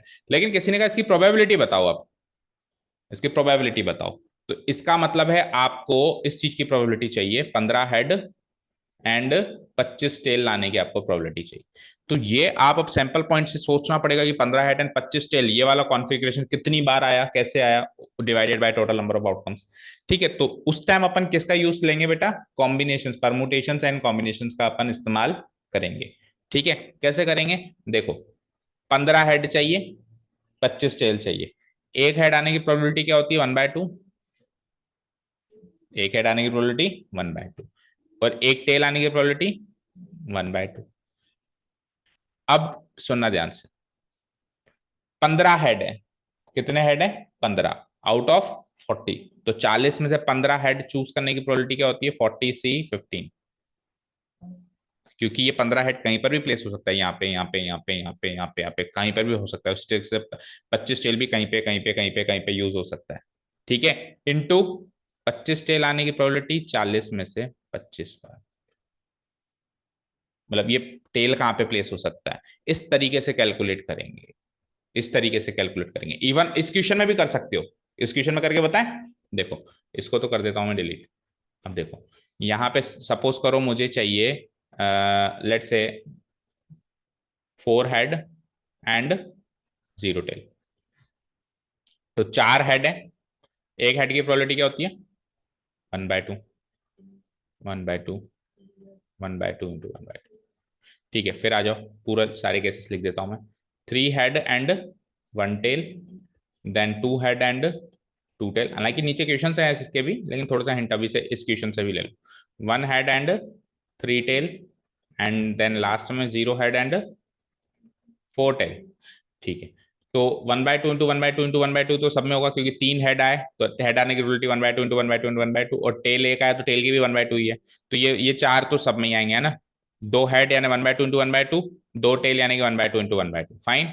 फिर 1 हेड यानी कि 1/2, और 3 टेल, टेल आने की अगेन 1/2 इंटू 3 बार 1/2 इंटू 1/2, फाइन। इधर आओ, 0 हेड आने की एक भी नहीं, चारों टेल है, तो 1/2 इंटू 1/2 इंटू 1/2 इंटू 1, डन।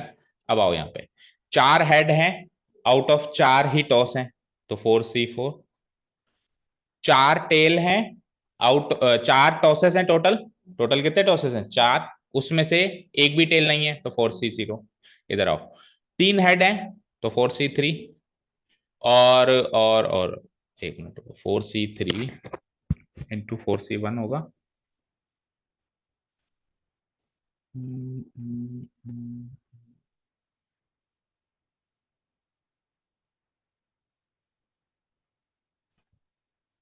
थोड़ी सी गलती करी। देखो 4 बारी आप टोटल टॉस कर रहे हो, है ना, तो उसमें से 3 हेड आ गए, उसमें से 3 हेड आ गए,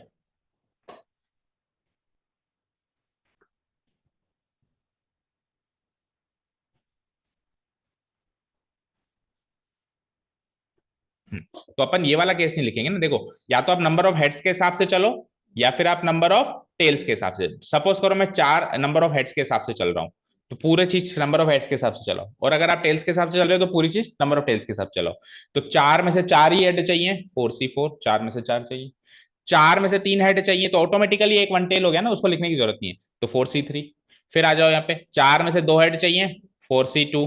फिर आ जाओ यहाँ पे 4 में से एक हेड चाहिए, 4C1। और फिर आ जाओ यहाँ पे 4 में से एक भी हेड नहीं चाहिए, 4C0। तो अब आप इनको काउंट करोगे ना, 4C4 बेटा 1 होता है, 4C3, अब ये परमुटेशन कॉम्बिनेशन तो स्ट्रॉन्ग होना चाहिए।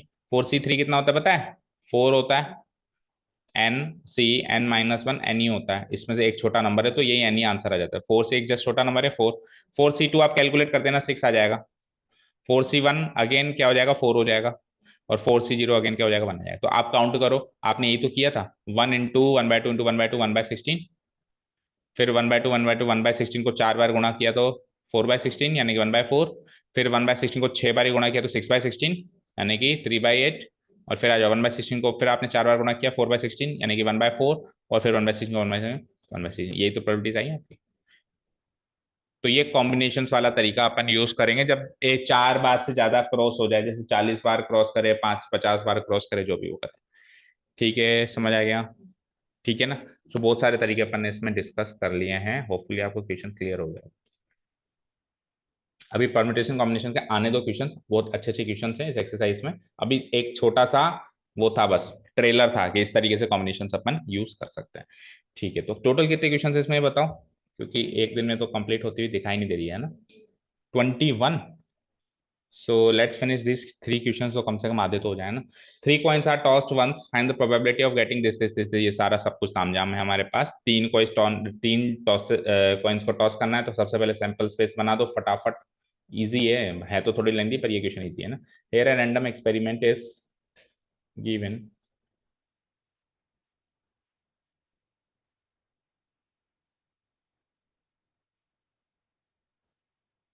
Given of tossing 3 coins, of tossing once. अब आपको पहले बता चुके हैं कि 3 कॉइन्स को एक बार टॉस करना या एक कॉइन को 3 बार टॉस करना, एक ही सैंपल स्पेस बनाएगा। टॉसिंग 3 कॉइन्स वंस, ठीक है ना। तो क्या था वो सैंपल स्पेस, पहले तो नंबर ऑफ आउटकम्स कितने होंगे पहले पता लगा लें। तो number of outcomes in the sample space हो जाएंगे, एक कॉइन को एक बार टॉस करेंगे तो 2 आउटकम्स, और 3 बार टॉस करेंगे तो 2³ यानी कि 8। ठीक है, सैंपल स्पेस इज लाइक, अब इसमें भी पहले आप कैटेगराइज कर लो, देखो 3 हेड्स, पहला केस क्या बनेगा, 3 हेड्स एंड 0 टेल। देन दूसरा केस क्या बनेगा बोलो, 2 हेड्स एंड 1 टेल। तीसरा केस बोलो 1 हेड एंड 2 टेल्स। चौथा केस बोलो 0 हेड एंड 3 टेल्स। बस इससे ज्यादा होगा नहीं। ठीक है, तो सैंपल स्पेस में अब आप कैटेगराइज कर लिया है आपने, तो अब आप इसके हिसाब से चलो। सबसे पहले 3 हेड और 0 टेल का एक ही केस है, क्या, एच एच एच। फिर 2 हेड और 1 टेल के कितने केसेस हैं, हम्म एच एच। ठीक है, फिर आ जाओ 1 हेड एंड 2 टेल के कितने केसेस हैं, हम्म हम्म हम्म। और लास्ट में आ जाओ 0 हेड एंड 3 टेल के कितने केसेस हैं, टी टी टी। ठीक है ना, पहले केस में एक, दूसरे में 3, तीसरे में भी 3, और चौथे में वापस एक। ठीक है, डन। ये हो गया सैंपल स्पेस। अब आपसे जो भी वो पूछता जा रहा है उसको इवेंट मानते जाओ और क्वेश्चन सॉल्व करते जाओ। ठीक है, जैसे पहला क्वेश्चन है 3 हेड्स लाना, तो लेट द इवेंट, अब वो इतना लेंथी मैं नहीं लिख रहा हूँ, एक करके बता देता हूँ ज्यादा ज्यादा। जैसे क्वेश्चन नंबर 1 है, let the event A B that that that 3 heads occur, 3 heads occur. ठीक है, सो इवेंट ए के अंदर इसका इवेंट स्पेस बनाना पड़ेगा कि कौन कौन से एलिमेंट्स आएंगे। तो 3 हेड्स का आपको एक ही पॉइंट दिख रहा है, एच एच एच। डन। तो probability of A is, probability of A is, इस तरीके से करें।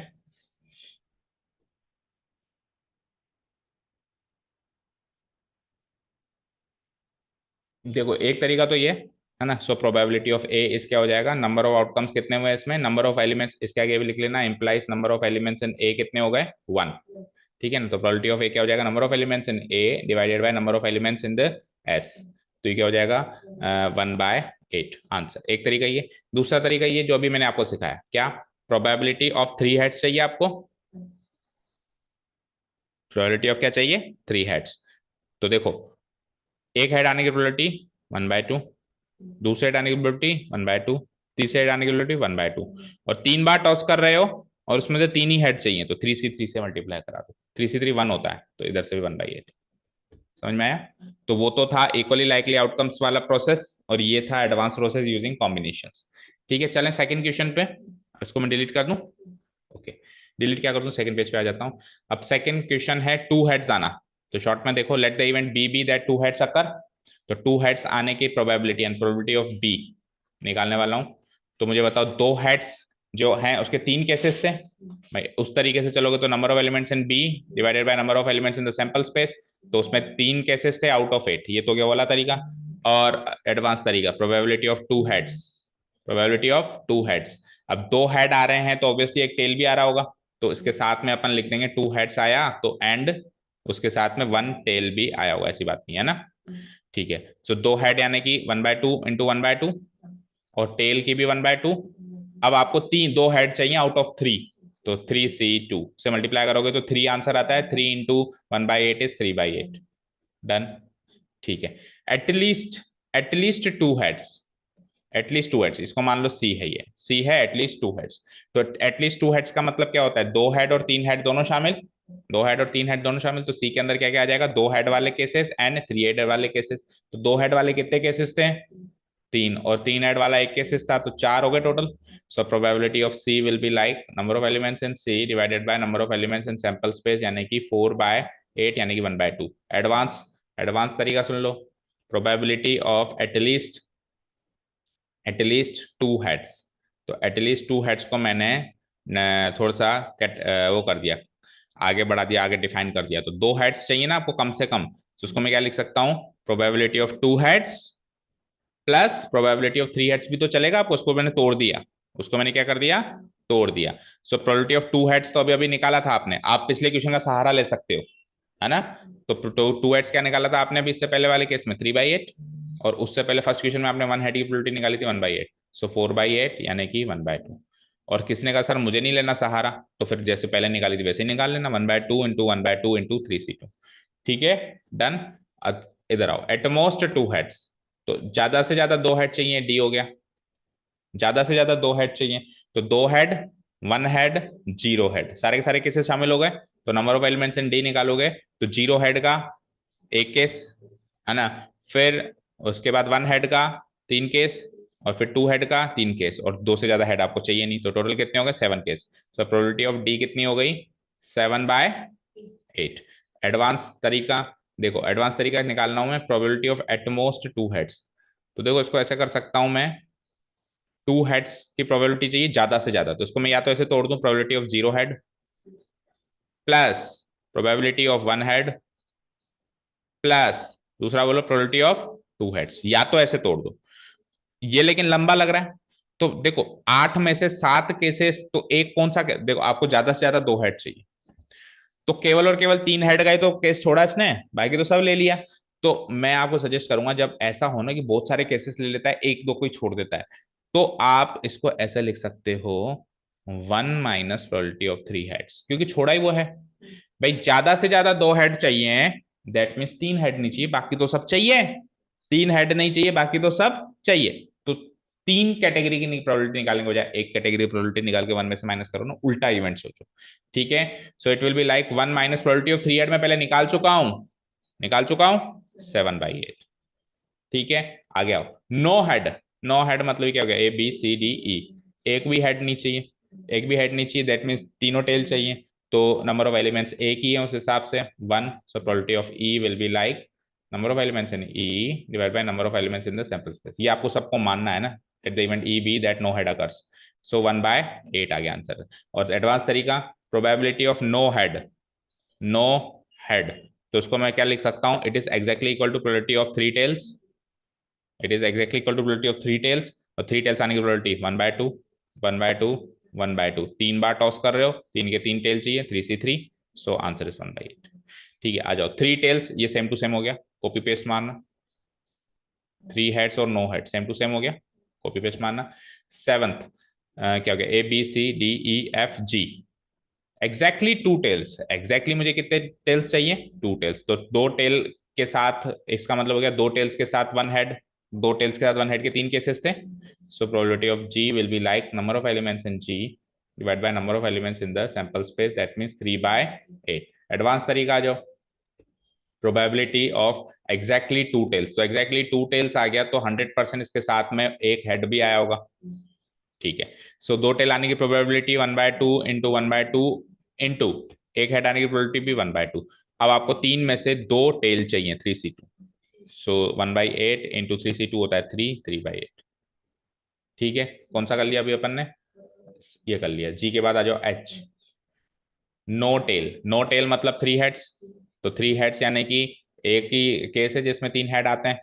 Probability of H is like number of elements in H divided by number of elements in sample space, so 1/8। Advance तरीका, probability of no tail is exactly equal to probability of 3 heads, और 3 heads की probability पहले ही question में निकाली है आपने 1/8, उसका सहारा लेके copy paste.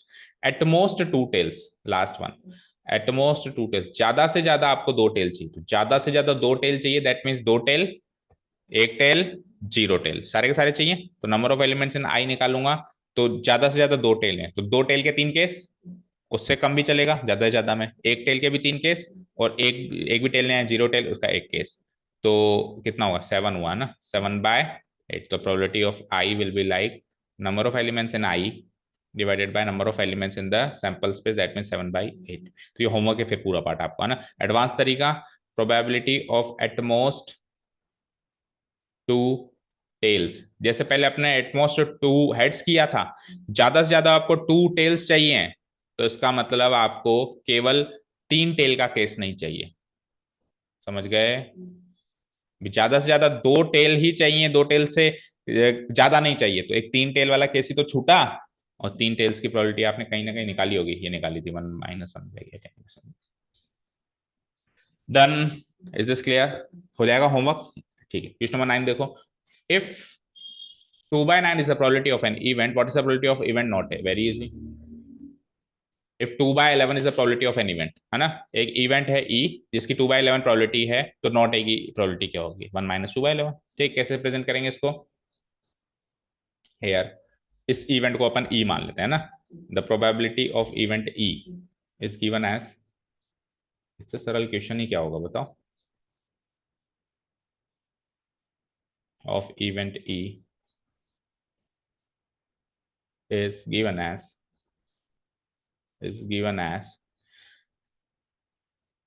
as P of E equal to 2/11, done। So probability of event not A, so the probability of event not A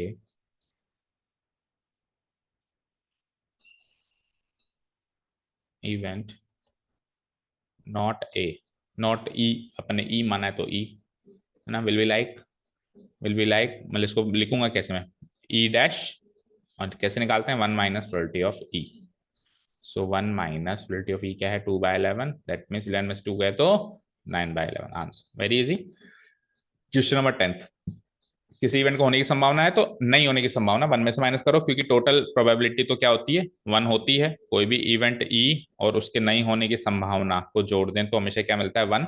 तो यहाँ से इस पार्ट की प्रोबेबिलिटी निकालूंगा तो ये उधर जाके क्या हो जाएगा, 1 - प्रोबेबिलिटी, ये सीखा था अपन ने नोट्स में, कल ही सीखा शायद। A letter is chosen at random from the word assassination. Find the probability that the letter is a vowel or consonant।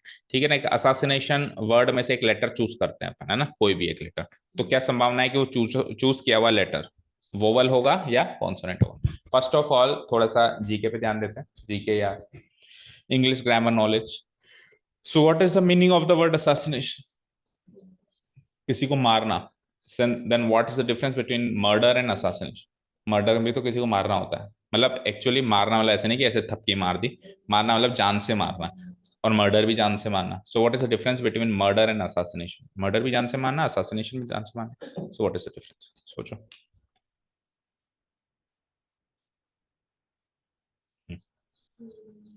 No difference, कहीं ये वर्ड सुना है बुक्स के अंदर, कहीं ना कहीं देखा हो, याद आ रहा है रिसेंटली कहाँ देखा था, किस चैप्टर में देखा था, या क्या? परमुटेशन में? अच्छा, परमुटेशन मैथ्स में ही देखा है। नहीं, जैसे इसका हम जहाँ पे मीनिंग डिस्कस किया गया हो, जैसे आपके हिस्ट्री की बुक में हो या कहीं। हाँ, पॉलिटिक्स में देखा था, तो पॉलिटिक्स में वो लाइन याद आ रही है कैसे असैसिनेशन वर्ड यूज हुआ था वहां पे, वहां से मीनिंग पता चलेगा।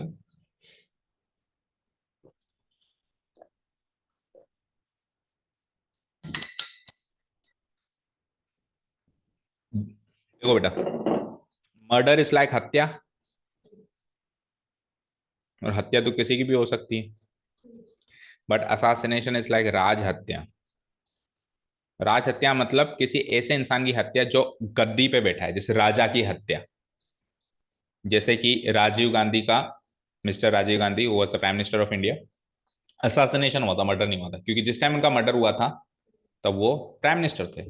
मिसेस इंदिरा गांधी का भी असैसिनेशन हुआ था, क्योंकि उस टाइम वो प्राइम मिनिस्टर थी 1984 में। ठीक है ना? अब जैसे किसी भी चलते फिरते आदमी का मर्डर हो गया तो वो असैसिनेशन नहीं कहलाएगा, वो क्या कहलाएगा? मर्डर। राजा की हत्या, मेन जो गद्दी पे बैठा है उसकी हत्या को असैसिनेशन कहते हैं। ठीक है? बाकी चलते फिरते किसी की हत्या को असैसिनेशन नहीं कहेंगे। ठीक है? इंडिया में तो दो ही केसेस हैं जो मोस्टली मुझे याद हैं, क्योंकि उससे पहले तो मैं भी पैदा नहीं हुआ था। हालांकि मैं इंदिरा गांधी के टाइम पे पैदा नहीं हुआ था, इतना बूढ़ा नहीं हुआ है, बट चलो उतना तो अपन पढ़ लेते हैं बुक्स के अंदर, है ना? तो Mrs Indira Gandhi and Mr Rajiv Gandhi, दोनों माँ बेटे, ये तो अपने को पता है कि इनका असैसिनेशन हुआ था 1984 एंड 1991, है ना? चलो आगे चलते हैं। वोवल कौन कौन से होते हैं इंग्लिश में? ए, ई, आई, ओ, यू। कॉन्सोनेंट बचे हुए जितने भी, है ना? ठीक है। असैसिनेशन वर्ड में से एक लेटर चूज करना है, तो असैसिनेशन में टोटल कितने लेटर्स हैं पहले वो काउंट करना पड़ेगा अपने को, है ना? सो पहले तो एक्सपेरिमेंट लिख देंगे, here random experiment is given.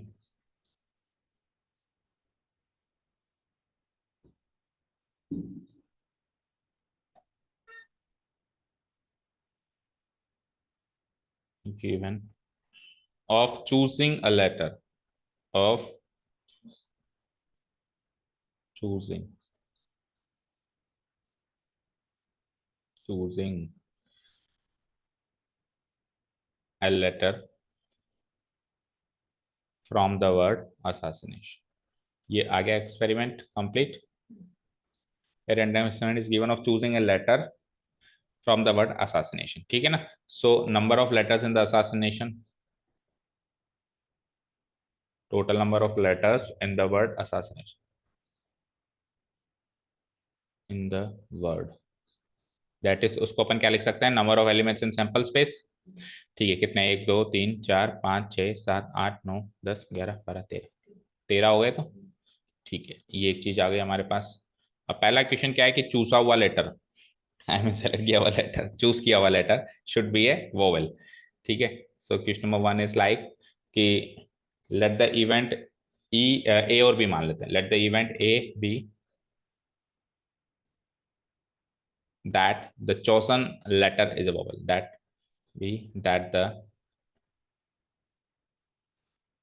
chosen letter is a vowel, is a vowel। ठीक है? सो वोवल के नंबर ऑफ एलिमेंट्स काउंट करने पड़ेंगे, है ना? कितने वोवल हैं उसमें, है ना? सो नंबर ऑफ एलिमेंट्स, अच्छा ए के अंदर क्या क्या आ जाएंगे पहले वो चूज कर लेते हैं अपन, है ना? सो एक मिनट रुको,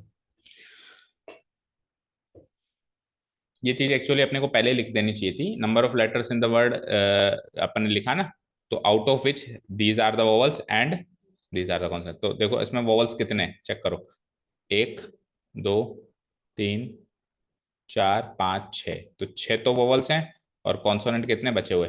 1 2 3 4 5 6 7, 7 और 6 हो गए ना 13। तो ये आपको पहले ही लिख देना है ना। क्या लिख देना है कि number of letters in the word that is n of S equal 13, out of which 6 are vowels and 7 are consonant. So अब अपन सीधे यहाँ पे क्या लिख देंगे? Number of elements in the set A, A में कितने वोवल्स चाहिए ना आपको, तो वोवल्स कितने? 6। ठीक है ना? तो hence probability of A will be like number of elements in A divided by number of elements in S. So 6 by 13. Second question. Let the event B be that that the chosen letter is a consonant. Letter is a consonant. ठीक है. सो number of elements in B कितने हो जाएंगे? 6 हुए हैं तो 7 ये हैं. implies probability of B will be like number of elements in B divided by number of elements in sample space 7/13. ठीक है, मैच करो आंसर. सही है. सो अभी तक इजी लगी होगी. एक आध क्वेश्चन थोड़े अच्छे हैं, बाकी इजी है. प्रोबेबिलिटी पूरा ही पुराना ही रिवाइज हो रहा है.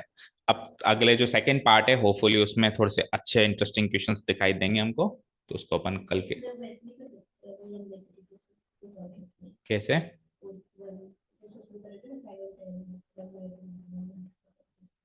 देखो, सबकी आने की प्रोबेबिलिटी.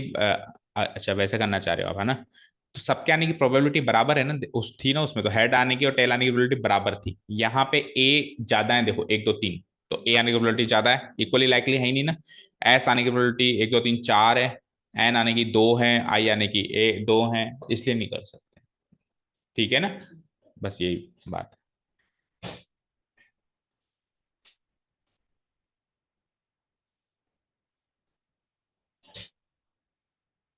ओके, चलो. तो क्वेश्चन नंबर 10 तक हमने किया. क्वेश्चन नंबर 11 से कल अपन देखेंगे बाकी क्वेश्चंस. ठीक है ना. चलिए, थैंक यू. अब यहाँ यूनियन इंटरसेक्शन के क्वेश्चंस भी अगले सेक्शन में ना. Okay, thank you so much for listening to us. Have a nice day. Keep learning and bye.